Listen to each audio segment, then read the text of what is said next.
గ్రంథము 1వ అధ్యాయము 7వ వచనాన్ని ధ్యానం చేద్దాం. ఎజ్రా గ్రంథము 1వ అధ్యాయము 7వ వచనం.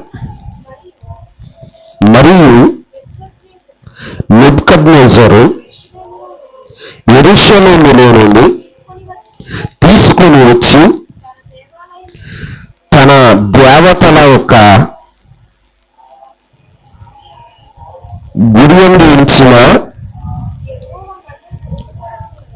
యెహోవా మందిరపు ఉపకరణములను రాజైన కోరెషు బయటికి తెప్పించెను. చాలండి. ఇక్కడ చదువుకున్న లేఖన భాగాన్ని మనం ధ్యానించినప్పుడు దేవాతి దేవుడైన ఉన్నవాడు అనువాడైన యెహోవా దేవుడు ఇశ్రాయేలు ప్రజలు 70 సంవత్సరాలు బబులోను సామ్రాజ్యంలో బానిసలుగా వెళ్ళినప్పుడు వారిని విడిపించి పాడైపోయిన యెరూషలేముని కట్టించి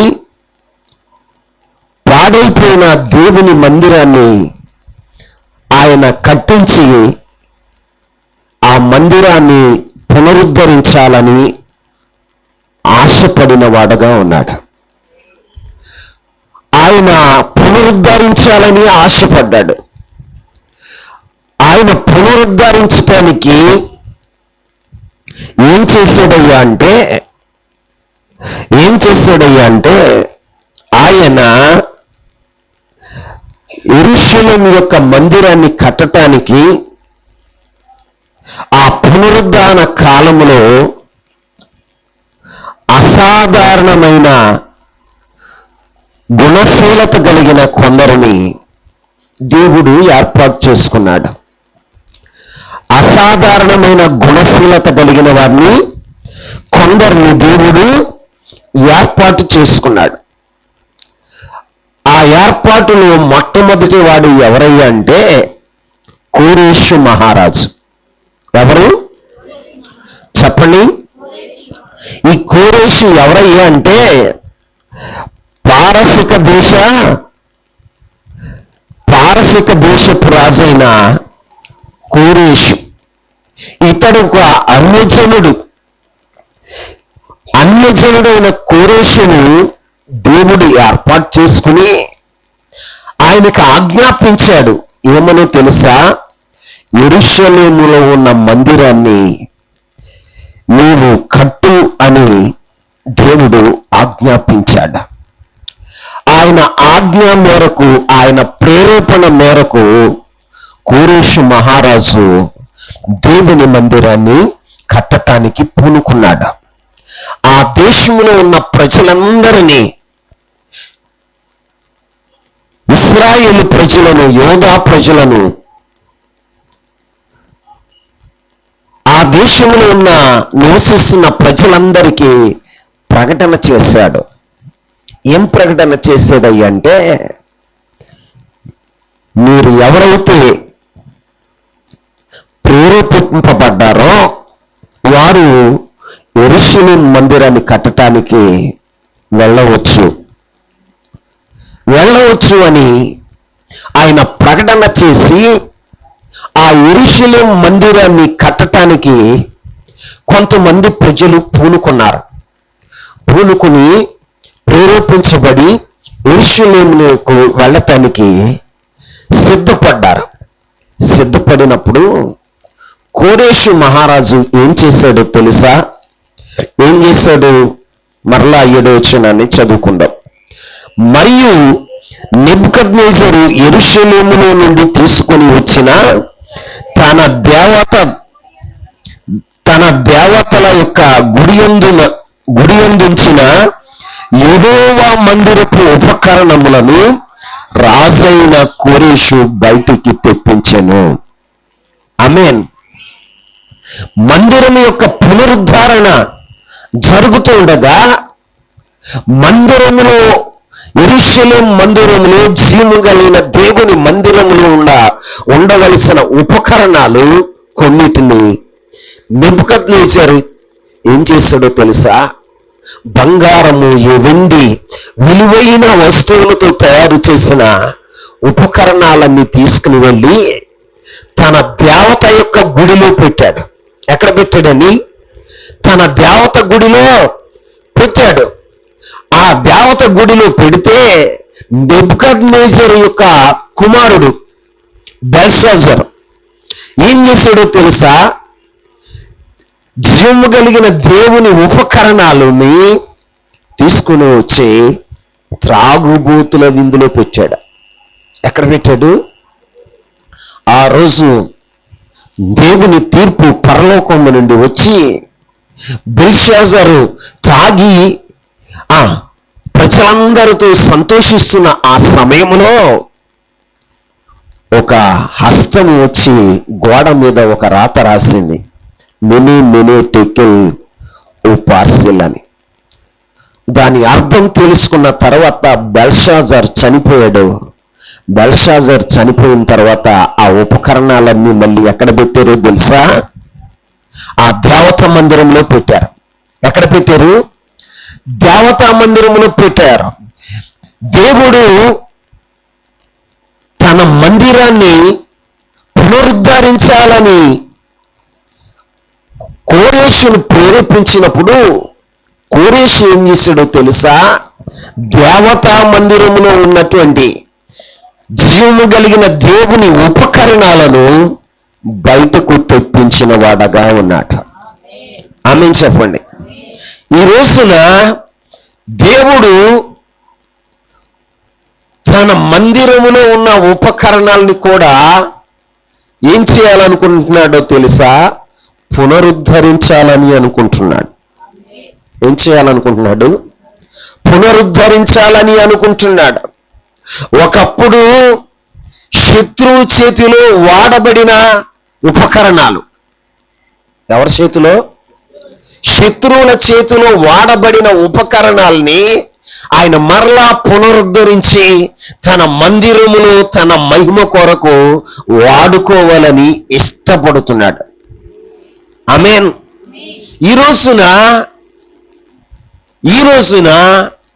దేవుని మందిరములో ఉన్న మనం,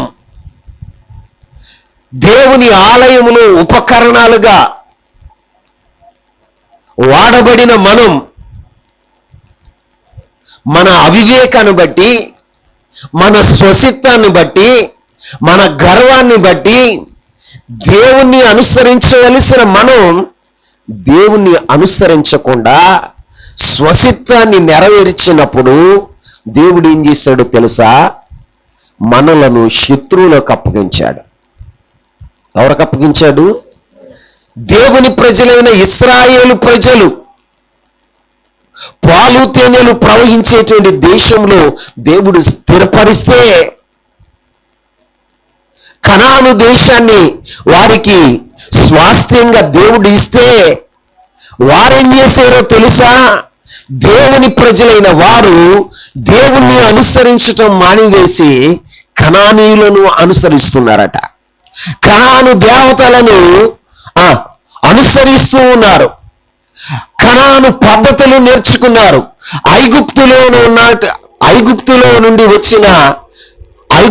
నేర్చుకున్న కొన్ని పద్ధతులను వాగ్దాన దేశంలో వారు ప్రవర్తించటం మొదలుపెట్టారు.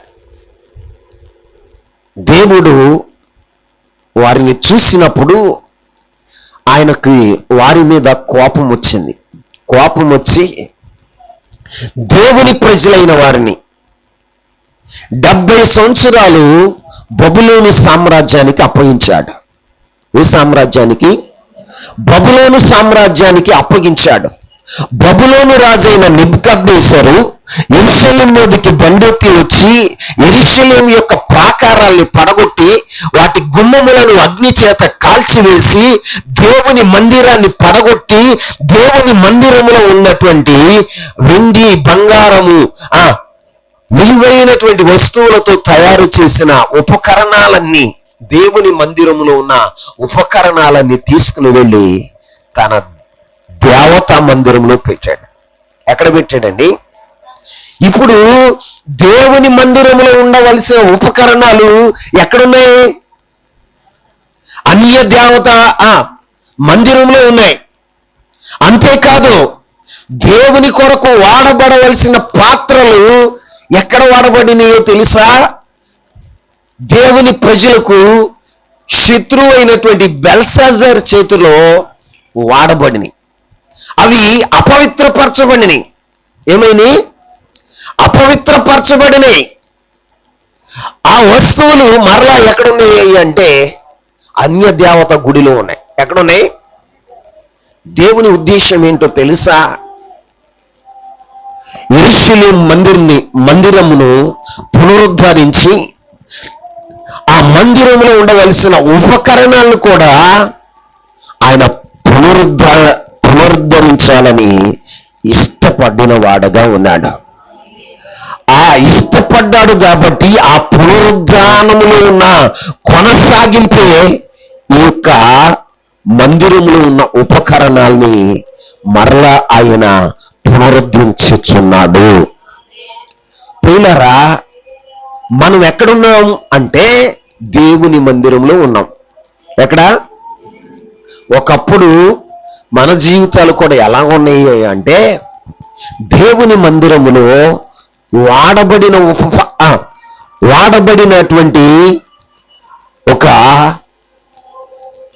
వాడబడినటువంటి పాత్రలుగా ఉన్నాం. దేవునికి ఇష్టమైన పాత్రలుగా, ఆయన చేతిలో వాడబడిన పాత్రలుగా ఉన్నాం. ఒకప్పుడు సంఘంలో మనం కూడా ఎలా ఉన్నామయ్యా అంటే దేవుని కొరకు వాడబడ్డాం. ఎవరి కొరకు చెప్పండి అందరూ? ఎవరి కొరకు వాడబడ్డాం? పాటలు పాడు, పరిచర్య చేసు, లేకపోతే వాక్య ప్రకటన చేసు, లేకపోతే మన జీవితంలో సాక్ష్యం చెప్పు, దేవుని సన్నిధిలో దేవుని యొక్క సన్నిధిలో దైవ సేవకులకు పరిచర్య చేసు వాడబడ్డాం. ఏమయ్యాం? దేవుని కొరకు వాడబడ్డాం. వాడబడిన మనం ఏమయ్యామో తెలుసా? శత్రువులకు అప్పగించబడ్డాం. ఎవరికి? శత్రువు అంటే ఎవరో? మనకి శత్రువు ఎవరున్నారు? అపవాది శత్రువు. ఎవరు? అపవాది శత్రువు. మనం ఎవరి చేతికి అప్పగించబడ్డామయ్య అంటే అపవాది చేతికి అప్పగించబడ్డాం. ఇప్పుడు దేవుని మందిరంలో ఉపకరణంగా ఉండవలసిన నీవు, దేవుని పాత్రగా వాడబడవలసిన నీవు సాతాను చేతిలో వాడబడ్డావు. ఎవరి చేతిలో? ఆత్మీయులమే, రక్షణ పొందిన వారమే, బాప్తీసం తీసుకున్న వారమే. కానీ మన జీవితాల్లో దేవుని కొరకు వాడబడవలసిన మన జీవితాలు ఎవరి కొరకు వాడబడినో తెలుసా? శత్రువు చేతిలో వాడబడినాయి. శత్రువు చేతిలో వాడబడిన ఈ పాత్రలను దేవుడు ఏం చేయాలనుకుంటున్నాడు తెలుసా? పునరుద్ధరించాలని అనుకుంటున్నాడు. ఏమనుకుంటున్నాడు? పునరుద్ధరించాలని అనుకుంటున్నాడు. శత్రువు చేతిలో నుండి విడిపించి నిన్ను బయటికి తెచ్చి మరలా తన మందిరంలో ఒక ఘనమైన పాత్రగా, మహిమ కలిగిన పాత్రగా, తన కొరకైన పాత్రగా నిన్ను వాడుకోవాలనుకుంటున్నాడు. ఆమేన్. మరి నీవు దేవుని చేతులకు అప్పగించుకుంటావా? ఇప్పుడు ఇక్కడ మనం చూసినట్లయితే కోరేషు అన్య దేవత మందిరంలో ఉన్న ఉపకరణాలను బయటకు తెచ్చాడు. ఎక్కడ తెచ్చాడు? బయటకు తెచ్చాడు. ఒక విధంగా చెప్పాలి అంటే కోరేషు అన్యుడైన ఈ కోరేషు ఎవరికి సాదృశ్యంగా ఉన్నాడు అంటే ప్రభు అయిన యేసుక్రీస్తు ప్రభు వారికి సాదృశ్యంగా ఉన్నాడు. ఆమేన్ చెప్పండి. ప్రభు అయిన యేసుక్రీస్తు ప్రభు వారికి సాదృశ్యంగా ఉన్నాడు. ఈ రోజున నీ జీవితం ఎవరి చేతిలో వాడబడిందో తెలుసా? ఎవరి చేతిలో వాడబడుతుంది? ఇప్పుడు నువ్వు అనుకుంటున్నావు దేవుని చేతిలో ఉన్నానని. లేవు. దేవుని చేతిలో లేవు. ఎక్కడ వాడబడుతున్నావయ్యి అంటే సాతాను చేతిలో వాడబడుతున్నావు. ఎవరి చేతిలో? కొన్ని ఉదాహరణలు చెప్పనా బైబిల్లో నుంచి. దేవుని పాత్రలు సాతాను చేతిలోనికి వెళ్ళి ఎలా వాడబడతాయి అనేది కొన్ని ఉదాహరణలు మీకు చెప్తాను. జాగ్రత్తగా వినండి, జాగ్రత్తగా వినండి. యేసుక్రీస్తు ప్రభువారు శరీరధారిగా ఉన్నప్పుడు ఆయన 12 మంది శిష్యులను ఏర్పాటు చేసుకున్నాడు. ఎంతమందిని చెప్పాలి? మొదట 12 మందిని, తర్వాత 70 మందిని ఆయన ఏర్పాటు చేసుకున్నాడు. కానీ కొన్ని కఠినమైన బోధలు ప్రభు చేసినప్పుడు అందరూ విడిచిపెట్టి వెళ్ళిపోయారు. 12 మంది మాత్రమే యేసయ్య దగ్గర మిగిలి ఉన్నారు.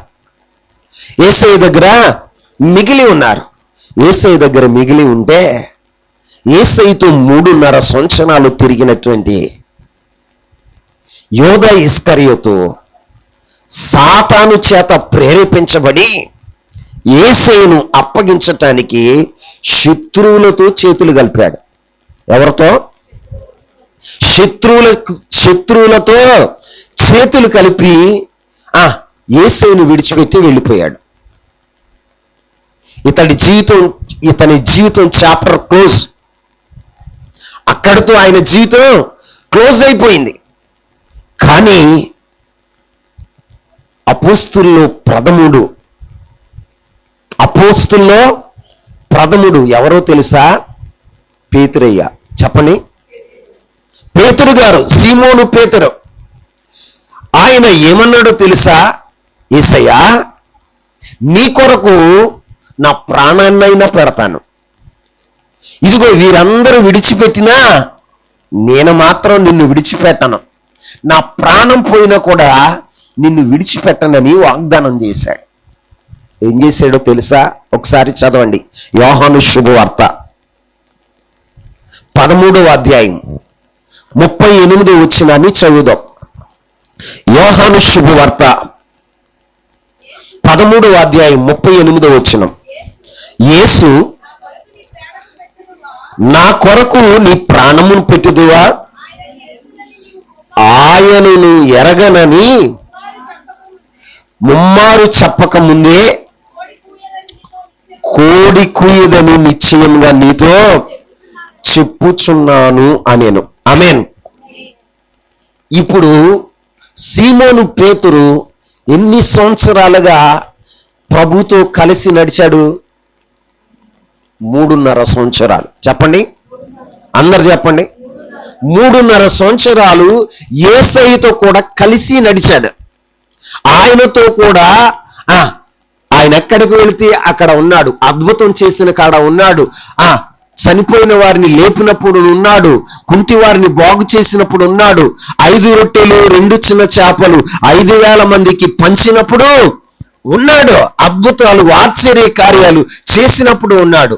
యేసయ్య ఏం చేశాడో తెలుసా? ఇద్దరిని కొన్ని గ్రామాలకు పంపించాడు.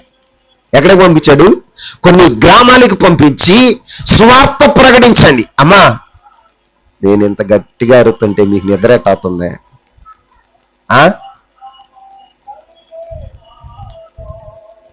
ఇద్దరిని గ్రామాలకి పంపించి, చుట్టుప్రక్కల ఉన్న గ్రామాలకి పంపించి సువార్త ప్రకటింపచేశాడు. వారి ద్వారా అద్భుతాలు ఆశ్చర్య కార్యాలు దేవుడు జరిగించాడు. అద్భుతాలు చేసిన వారిలో ఎవరున్నారు? పేతురు గారు ఉన్నారు. దేవుని కొరకు వాడబడ్డాడు. దేవుని కొరకు అద్భుతాలు చేశాడు. దేవునితోనే కలిసి నడుస్తున్నాడు. కానీ ఏం జరిగిందో తెలుసా? అన్ఎక్స్పెక్టెడ్ గా సాతాను చేతిలోకి వెళ్ళిపోయాడు. ఎవరి చేతిలోకి వెళ్ళిపోయాడు? సాతాను చేతిలోకి వెళ్ళిపోయి సాతాను పాత్రగా వాడబడుతున్నాడు. ఏ పాత్రగా? చెప్పండి. యేసయ్యను ఆ రాత్రి పట్టుకుంటే, యేసయ్యను రాను వారు పట్టుకుంటే పేతురు గారు ఏమంటున్నాడో తెలుసా? యేసయ్య ఎవరో నాకు తెలియదు. యేసయ్య ఎవరో నాకు తెలియదు. అని ముమ్మారు బొంకినవాడుగా ఉన్నాడు. ఇప్పుడు అబద్ధమాడేది ఎవరో? అబద్ధమునకు జనకుడెవరో? అపవాది. ఇప్పుడు పేతురు గారు ఎవరి చేతిలో వాడబడుతున్నారు? అబద్ధాలు చెప్తూ అపవాది చేతిలో వాడబడుతున్నాడు. ఎవరి చేతిలో? అపవాది చేతిలో వాడబడుతున్నాడు. ఈ రోజున దేవుని మందిరంలో ఉన్న నీవు కూడా అబద్ధాలు ఆడుతున్నావు అంటే ఎవరి చేతిలో వాడబడుతున్నావు? అమ్మా, చిన్నదానికి పెద్దదానికి చిన్న అబద్ధమే కానండి. ఏ అబద్ధం? చిన్న అబద్ధమే కదండి అంటావు. కానీ అబద్ధమునకు జనకుడెవడు? అపవాది. అంటే నువ్వు అబద్ధం ఆడుతున్నావు అంటే ఎవరు నిన్ను వాడుకుంటున్నారు తెలుసా? యేసే కాదు, మన ప్రభు ఎలాంటి వాడో తెలుసా? నేను మార్గమును సత్యమును జీవమునై ఉన్నాను అన్నాడు. ఆయన సత్యవంతుడైన దేవుడు. ఆయన ఆరాధిస్తున్న మన జీవితాల్లో కూడా సత్యం ఉండాలి. ఏముండాలి? సత్యం ఉండాలి. మరి ఈ రోజున క్రైస్తవుడుగా నువ్వు అబద్ధం ఆడుతున్నావు అంటే నిన్నెవరు ఆడుకుంటున్నారు? చెప్పాలి. అపవాది నిన్ను వాడుకుంటుంది. అపవాది నిన్ను వాడుకుంటుంది. ఈ రోజున నీవు ఆత్మీయుడువైన నీవు ఎవరవి? నువ్వు చెప్పాలి. మీరు ఆత్మీయులేనా? ఆత్మీయులందరి చేతులతో ఒకసారి స్తోత్రాలు చెల్లించండి. ఆత్మీయులేనా మీరు? ఆత్మీయులైతే మరి శరీర సంబంధులుగా ఎందుకు బతుకుతున్నారు? ఆత్మీయులైతే ఎందుకు శరీర సంబంధులుగా బ్రతుకుతున్నారు? శరీర ఇచ్చలను ఎందుకు నెరవేరుస్తున్నారు? శరీరము రేపుతున్నటువంటి కోరికలకు ఎందుకు మీరు బానిసలవుతున్నారు? ఈ రోజున ఆలోచన చేయండి. శరీరానికి నువ్వు బానిస అయ్యావంటే, శరీర ఇచ్చలు నీలో నెరవేరుతున్నాయి అంటే నిన్ను వాడుకునేది ఎవరో తెలుసా? ప్రభు కాదు, అపవాది. ఎవరు? అపవాది. అపవాది చేతిలో మనం ఎలా వాడబడుతున్నాం తెలుసా? అపవాది చేతిలో అపవాది వాడుకునే పాత్రలాగా మనం వాడబడుతున్నామట. కానీ ప్రభు ఎలాంటి వాడో తెలుసా? ఆ అపవాది చేతుల నుండి కూడా నిన్ను విడిపించి నీ జీవితాన్ని తన మహిమ కొరకు వాడుకోవాలని, నిన్ను పునరుద్ధరించాలని ఆయన ఇష్టపడుతున్న శుభదినం ఈ శుభదినం. ఆయన నిన్ను తన పాత్రగా వాడుకోవాలనుకుంటున్నాడు. నువ్వు ఎక్కడున్నావు తెలుసా? సాతాను చేతిలో ఉన్నావు. ఎక్కడున్నావు? సాతాను చేతిలో ఉన్నావు. శరీర సంబంధిగా నువ్వు తిరుగుతున్నావు అంటే, ఒక త్రాగుబోతుగా, ఒక వ్యభిచారిగా, ఒక జూదగాడుగా, ఒక లోక సంబంధిగా నీవు తిరుగుతున్నావు అంటే ఎవరి చేతిలో వాడబడుతున్నావు తెలుసా? సాతాను చేతిలో వాడబడుతున్నావు. ఎవరి చేతిలో? కానీ నా దేవుడు నిన్ను సాతాను చేతిలోనే ఉంచాలని ఇష్టపడట్లా. అపవాది చేతిలో వాడబడినటువంటి పేతురు, అపోస్తుడైనటువంటి పేతురు గారు, అపోస్తుల్లో ప్రథముడో, కానీ ఎవరి చేతిలోకి వెళ్ళిపోయాడో తెలుసా? అపవాది చేతిలోకి వెళ్ళి చిన్న శ్రమ వచ్చిందని ఎవరి చేతిలోకి వెళ్ళిపోయాడో తెలుసా? అపవాది చేతిలోకి వెళ్ళిపోయాడు. అపవాది వాడేసుకుంటుంది. ఎలాగో తెలుసా? విరివిగా. ఎలా వాడుకుంటుంది? ఒక్క రాత్రే చిన్న పిల్లకు కూడా నేను యేసయ్యను ఎరుగుదును అని ధైర్యంగా చెప్పలేకపోయాడండి. ఆ రాత్రే ముమ్మారు అబద్ధమాడిన వాడుగా ఉన్నాడు, బొంకిన వాడుగా ఉన్నాడు. ఎలా ఉన్నాడు? బొంకిన వాడుగా ఉన్నాడు. అలాంటి పేతురు గారిని దేవుడు ఏం చేస్తాడో తెలుసా? ఆత్మచేత విడిపించి, ఏం చేసి? ఆత్మచేత విడిపించి ఆయన పరలోకపు తాళపు చేతులు ఆయన కప్పగించి సంఘం యొక్క పునాది వేసి దాని నిర్మాణానికి కారకుడుగా పేతురు గారిని వాడుకున్నాడు. యేసు ఎవరో తెలియనని బొంకినటువంటి పేతురు యేసయ్య కొరకు హతసాక్షిగా. ఏ సాక్షిగా? అమ్మా ఏం చేస్తున్నా తల్లి?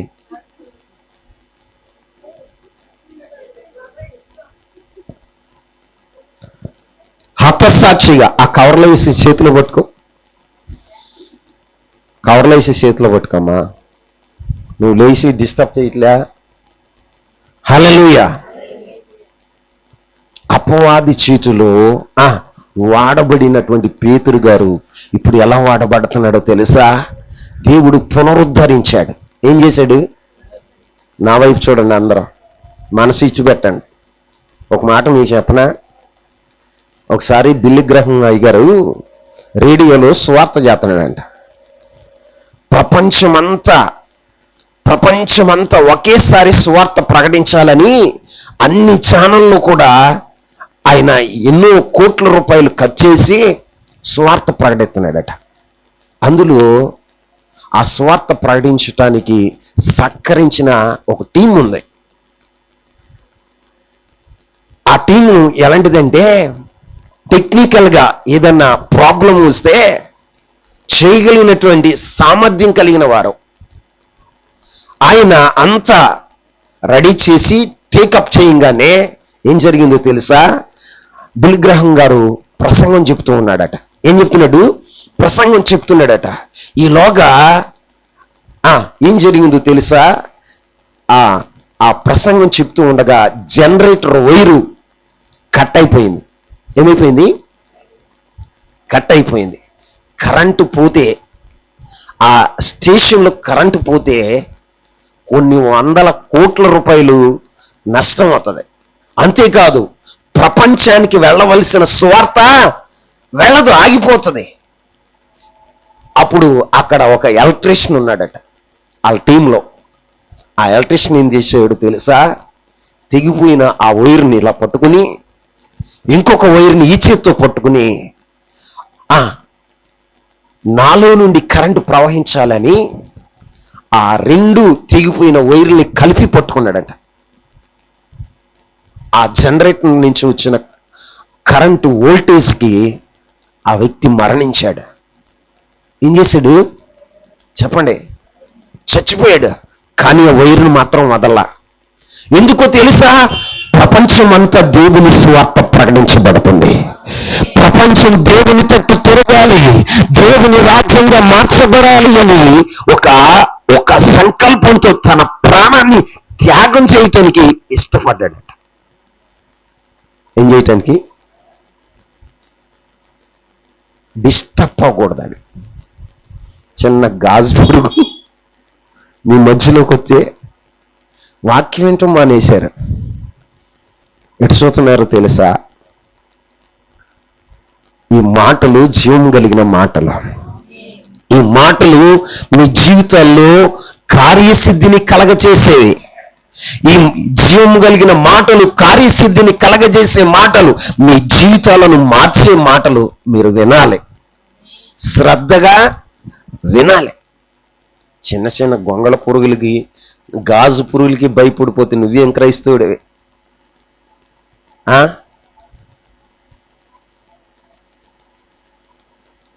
పట్టుకుని చేత్తో పట్టుకున్నట్టు ఉండాలి ప్రార్థన అయ్యే వరకు. అది కరుతుందా? చెప్పండి. కరుతుందా? కుడుతుందా? దానివల్ల ఏమన్నా నీకు హాని కలుగుతుందా? మరి ఎందుక భయం? దేవుని స్తోత్రాలు చెల్లించ. ఎక్కడున్నాం మనం?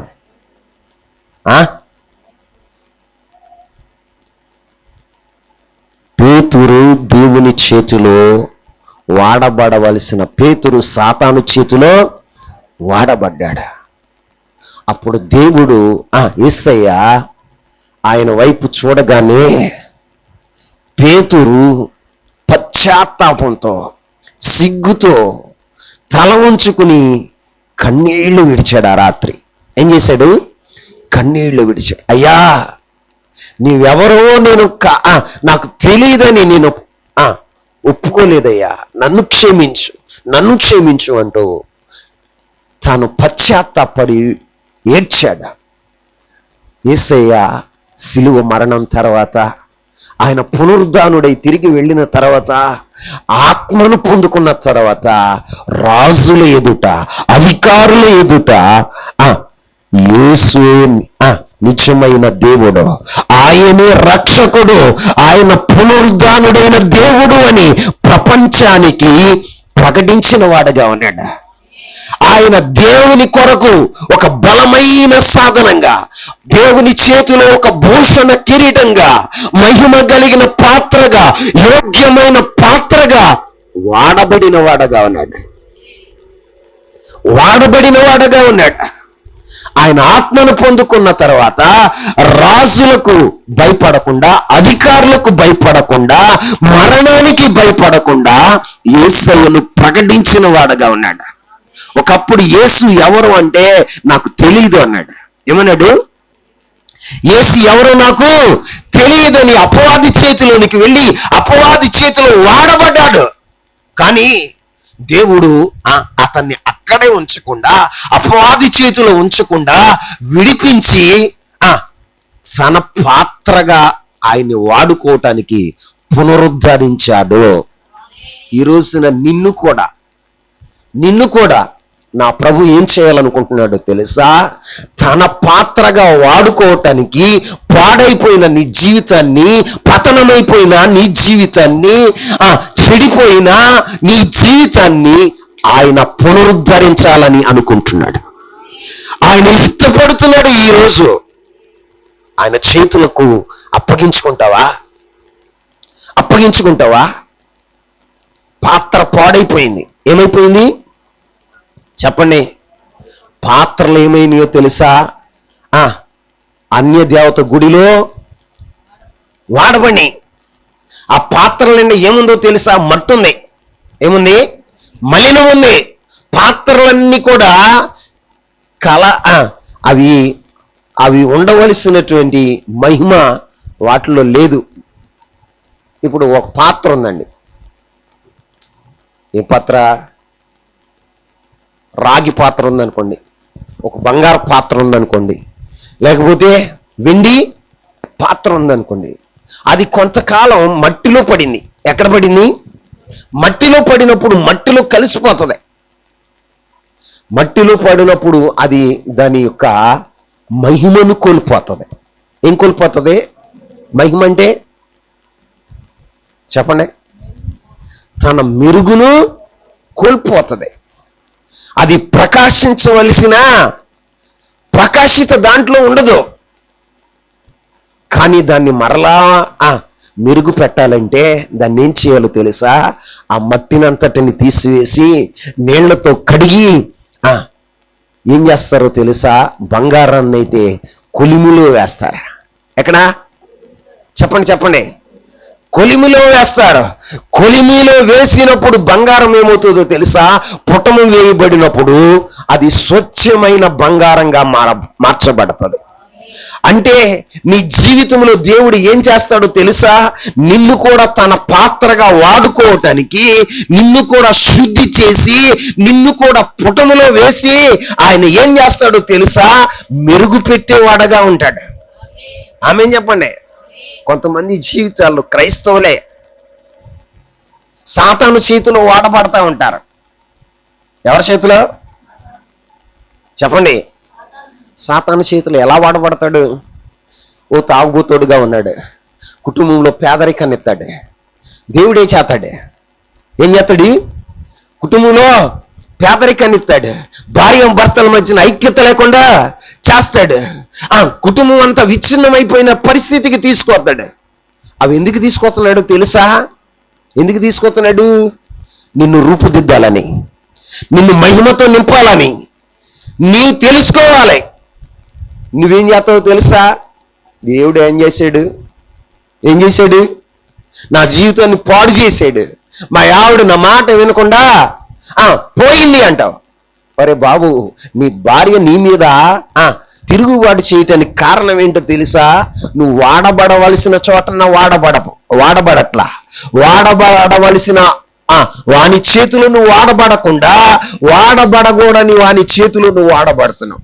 వాని చేతుల నుంచి నిన్ను విడిపించటానికే, నిన్ను పరిశుద్ధపరచటానికే, నిన్ను పుటము వేసి నిన్ను మరలా బంగారం యొక్క స్వచ్ఛత నీలోనికి, దైవికమైనటువంటి సుగుణాలు నీలోనికి రావటానికి నిన్ను దేవుడు ఏం చేస్తున్నాడు తెలుసా? కొలిమిలో వేస్తున్నాడు. ఎక్కడ? పుటమిలో వేస్తున్నాడు. పుటమిలో వేస్తున్నాడు. ఈ రోజున నీ కుటుంబంలో పేదరికానికి కారణం ఏంటో తెలుసా? నువ్వు వాడబడకూడని చోట వాడబడుతున్నావు. ఎక్కడ? వాడబడకూడని వాని చేతిలో వాడబడుతున్నావు. నిన్ను విడిపించాలనే దేవుని ప్రయత్నం. దేవుడు నీవు సాతాను చేతిలో వాడబడటం దేవునికి ఇష్టంలే. మరలా నువ్వు పునరుద్ధరించబడి దేవుని మందిరములో మహిమ కలిగిన పాత్రగా, యోగ్యమైన పాత్రగా, అర్హమైన పాత్రగా నువ్వు వాడబడాలన్నది నా దేవుని సంకల్పం, నా దేవుని ఉద్దేశం. ఈ రోజు నీ జీవితంలో నువ్వెక్కడ వాడబడ్డావో నాకు తెలియదు, కానీ ఈ రోజు నీ జీవితాన్ని ప్రభు మార్చబోతున్నాడు. తన మహిమతో నిన్ను నింపబోతున్నాడు. నీ జీవితంలో ఆయన పునరుద్ధరించబోతున్నాడు. మరలా నా దేవుని కొరకు మహిమ కలిగిన పాత్రగా నిన్ను వాడుకోవాలని ఇష్టపడుతున్నాడండి. మరి దేవుని చేతిలోకి వస్తావా? అన్య దేవతల చేతులు ఆ గుడిలో ఉన్నటువంటి పాత్రలు ఎవరు బయటికి తీసుకొచ్చారయ్యి అంటే కోరేషు. ఎవరండి? కోరేషు ఎవరికి సాదృశ్యంగా ఉన్నాడని చెప్పా? ఎందుకు సాదృశ్యంగా ఉన్నాడని చెప్పానంటే ఆయన సకల ప్రజలను ఆయన చేతికి దేవుడు అప్పగించాడట. ఇప్పుడు ప్రపంచాన్ని, సకల ప్రజలకు ప్రభు ఎవరు? రక్షకుడు ఎవరు? యేసయ్యే. ఆ యేసయ్యకు సాదృశ్యంగా ఉన్న కోరేషుని ఆ పాత్రలను ఆ ప్రాంతంలో నుంచి బయటికి తెప్పించాడు. ఆయన ద్వారా బయటికి తెప్పించి వాటిని శుభ్రం చేసి మరలా దేవుని సన్నిధిలో ఒక మహిమ కలిగిన పాత్రలుగా దేవుడు వాడుకున్నాడు. ఈరోజు నీ జీవితాన్ని కూడా ఆయన పునరుద్ధరించబోతున్నాడు. తమ్ముడా, చెల్లెమా, ప్రభుని ఎరిగి కూడా ఎరగని దానిగా ప్రవర్తించావు. ప్రభుని ఎరిగి కూడా ఎరగని వాడిగా ప్రవర్తించావు. సాతాను చేతిలో ఒక కీలు బొమ్మగా వాడబడ్డావు. కానీ నా దేవుడు అక్కడ నిన్నుంచాలని అనుకుంటలా. మరలా తన మందిరములో ఒక పాత్రగా వాడబడాలని అని ఇష్టపడుతున్నాడు. ఆమేన్. మరి దేవుని చేతిలోకి వస్తావా? దేవుని చేతిలోకి వస్తావా? తండ్రి ఇంటిలో ఉన్నప్పుడు మహిమను అనుభవించావు. తండ్రి ఇంటిలో ఉన్నప్పుడు సర్వసమృద్ధిని అనుభవించావు. తండ్రి ఇంటిలో ఉన్నప్పుడు సకల వైభోగాన్ని అనుభవించిన వాడుగా ఉన్నావు. కానీ నువ్వేం చేసావో తెలుసా?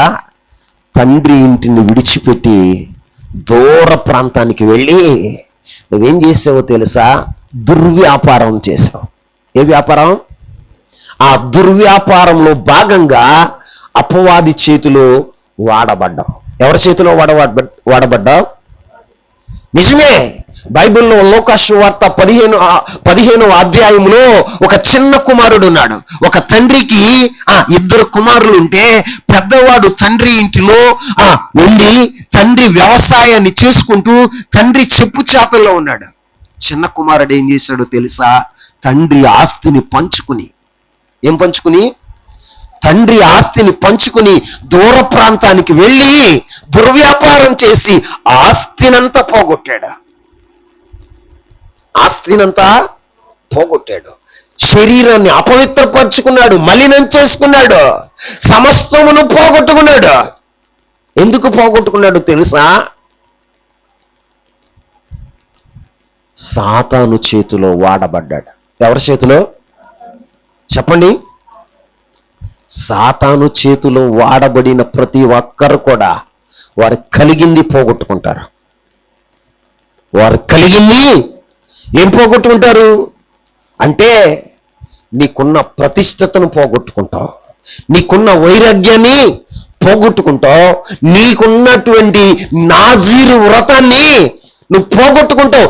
దేవుని కొరకు ప్రత్యేకింపబడిన జీవితాన్ని నువ్వు పోగొట్టుకుని, దేవుని అభిషేకాన్ని పోగొట్టుకుని, దేవుని బలాన్ని పోగొట్టుకుని నువ్వు ఎలా ఉంటావో తెలుసా? బలహీనుడు అయిపోతావు. ఏమైపోతావు? కారణం ఏంటి? సాతాను చేతిలో నువ్వు వాడబడ్డావు. సాతాను ఏం చేస్తాడో తెలుసా? నీ దగ్గర ఉన్నవన్నీ కూడా వాడు లాగేసుకుని పోగొట్టేస్తాడు. ఏం చేస్తాడు? పోగొట్టేస్తాడు. ఈ చిన్న కుమారుడు కూడా అలాగే చేశాడు. దుర్వ్యాపారం చేశాడు. దూర ప్రాంతం వెళ్ళి వేశ్యలతో సాంగత్యం చేసి ఫ్రెండ్స్తో తాగి తందనాడి ఆ ఆస్తి అంతా వేయపరిచేశాడు. ఏం చేశాడు? ఆస్తి అంతటిని పోగొట్టుకున్నాడు. చివరికి ఏం లేదు, తింటానికి తిండి లేదు, కట్టుకోవటానికి బట్టలు లేవు, నివసించటానికి నివాసం లేదు. పందులతో సహవాసం చేయవలసి వచ్చింది. పందుల పొట్టు, పందులు తినేటువంటి ఆహారం తినవలసిన దుస్థితి ఏర్పడింది. అప్పుడు తనకి ఎలిగింది, అయ్యో నా తండ్రి ఇంటి దగ్గర ఉన్నప్పుడు నా తండ్రి ఇంటిలో అనేక మంది పనివారు ఉన్నారు, వారు సమృద్ధిగా తింటున్నారు. నేనైతే ఇక్కడ తిండి లేక చచ్చిన వాడనై ఉన్నాను. నేను నా తండ్రి ఇంటికి వెళ్తాను. నా తండ్రితో నేను చెప్తాను, తండ్రి నీకు నువ్వు పరలోకానికి విరోధంగా నేను పాపం చేశానయ్యా. నీ కుమారుని అనిపించుకోవటానికి నేను యోగ్యుడను కానయ్యా. నీ పనివాడిలో ఒకడిగా నన్ను చేర్చుకో అని తండ్రితో నేను మొరపెట్టుకుంటాను అని తనున్న స్థితి నుంచి బయలుదేరి తండ్రి దగ్గరికి వచ్చాడు. తండ్రి ఇంటికి వస్తున్నాడు.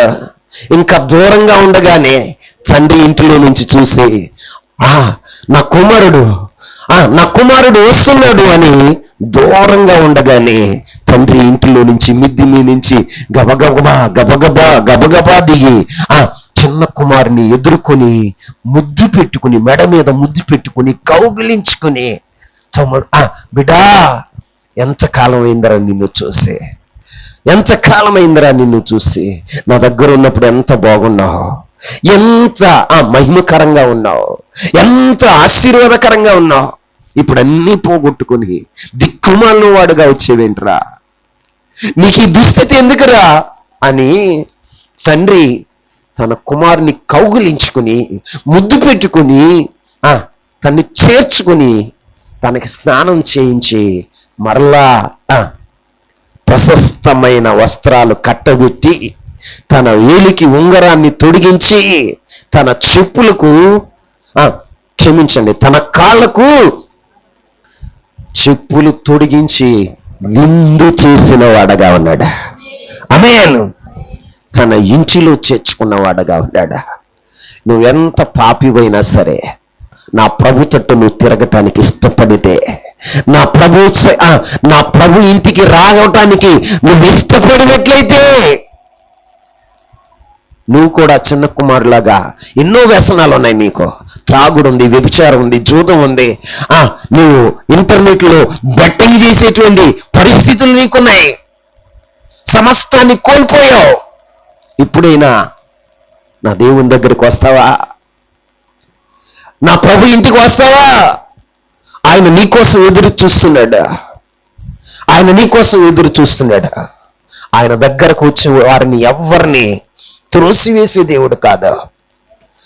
ఆయన కనికరంతో కౌగులించుకుని ముద్దు పెట్టుకుని నిన్ను శుద్ధినిగా చేసి ప్రశస్తమైన వస్త్రాలు కట్టిపెట్టి కోల్పోయినటువంటి మహిమను మరలా నీకు తిరిగి ఇవ్వగలిగిన వాడు నా ప్రభువు. తన మహిమ కలిగిన పాత్రగా నిన్ను వాడుకోగలిగిన వాడు నా ప్రభువు. నువ్వు ఇష్టపడతావా? ప్రభు యొద్దకు వస్తావా? ప్రభు యొద్దకు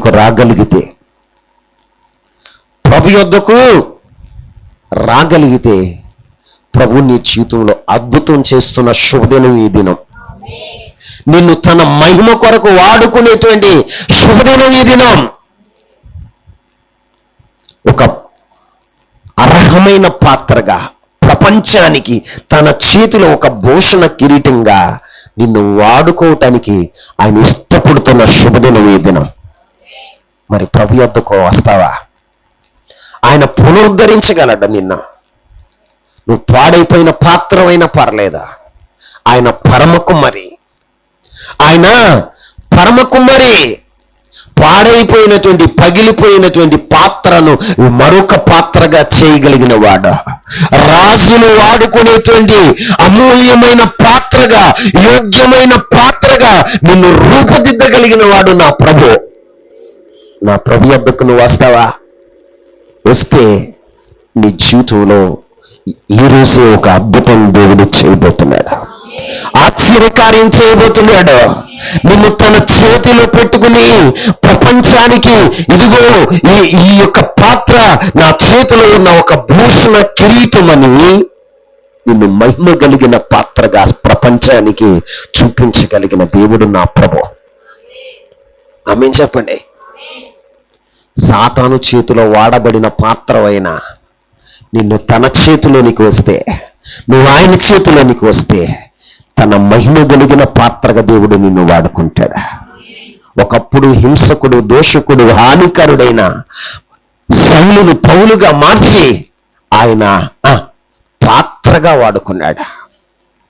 ఆయన పాత్రగా వాడుకున్నాడు. అపోస్తలుడుగా, కొత్త నిబంధనలోనే ప్రముఖమైన వ్యక్తిగా మార్చినవాడు నా దేవుడు. నీ జీవితాన్ని కూడా మార్చగలడు. నా దేవుని చేతికి నీ జీవితాన్ని అప్పగించుకుంటావా? అప్పగించుకుంటే దేవుడు నీ జీవితాన్ని కూడా పునరుద్ధరించబోతున్నాడు.